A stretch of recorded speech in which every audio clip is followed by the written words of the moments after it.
அன்பு நெஞ்சங்களுக்கு வணக்கம். இன்றைய சினிமா செய்திகள். சூர்யா பிறந்தநாள் ஸ்பெஷல்.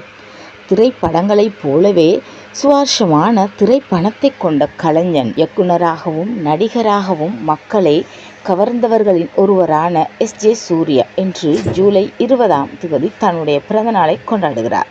நடிகர் அஜித் ஒட்டி பிறந்த இரட்டையாக நடித்த வாலி திரைப்படத்தின் மூலம் இயக்குனராக தமிழ் சினிமாவில் தடம் பிடித்தவர்தான் எஸ்.ஜே. சூர்யா. தான் காதலித்த பெண்ணை, தம்பியை மணந்து கொண்ட பிறகு அவளை அடைய துடிப்பவனின் கதை அது. முதல் படத்திலேயே இப்படி ஒரு துணிச்சலான சப்ஜெக்டை கையில் எடுத்து அதை முதிர்ச்சியுடன் கையாட்டியிருப்பார். இந்த படம் மிகப்பெரிய வணிக வெற்றியை பெற்றெடுத்த அஜித், சிம்ரன் இருவருக்கும் அவர்களின் திரைவாழ்வில் மிக முக்கியமான படமாக அமைந்து இந்த படத்தின் கௌரவ தோற்றத்தில் நடித்தது மூலம் தமிழ் சினிமாவுக்கும் அறிமுகமானவர். ஜோதிகா சோனா என்னும் கற்பனை கதாபாத்திரத்தில் நடித்திருப்பார். அதற்கு ஒரு டூயட் பாடலையும் வைத்திருப்பார். சூர்யா இப்படி முதல் படத்திலேயே பல புதுமையான சுவாரஸ்யமான விஷயங்களை செய்து ரசிகர்களை அசத்தினார். அடுத்ததாக விஜய் ஜோதிகாவை வைத்து சூர்யா இயக்கிய குஷி.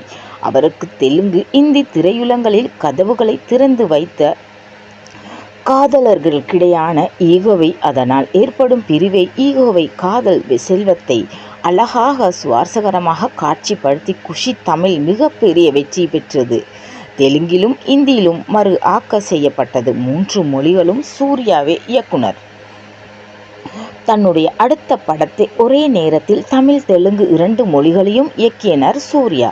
தெலுங்கு வடிவமான நானியில் மகேஷ் பாபு நாயகனாக நடித்தார். உதவி இயக்குனராக பணியாற்றிய காலத்தில் கிழக்கு சீமையிலே ஆசை போன்ற சில படங்களிலும் குஷி படத்திலும் ஒரு காட்சியில் வந்து செல்பவராக நடித்தார். இந்த இருமொழி படத்தின் தமிழ் வடிவமான நியுவின் கதாநாயகனாக நடிக்கும் துணிச்சலான முடிவை எடுத்தார். விவாகரமான கதை அம்சம், இரட்டை அர்த்த வசனங்கள், கவர்ச்சியை அள்ளி தெளிந்த பாடல்களுடன் நிரம்பி இந்த படம் புதுமையான கதை, சுவாரஸ்யமான திரைக்கதை, ஏ.ஆர். ரஹ்மானின் இசையில் அருமையான பாடல்கள் ஆகியவற்றால் வணிக ரீதியாக வெற்றி பெற்றது. அடுத்ததாக சூர்யா இயக்கிய நாயகனாக நடித்த அன்பே ஆர் உயிரே படம் புதுமையான கதை அம்சத்துடன் இருந்தாலும் ரகுமானின் பாடல்களின் துணையால் சுமாராக வெற்றி பெற்றது.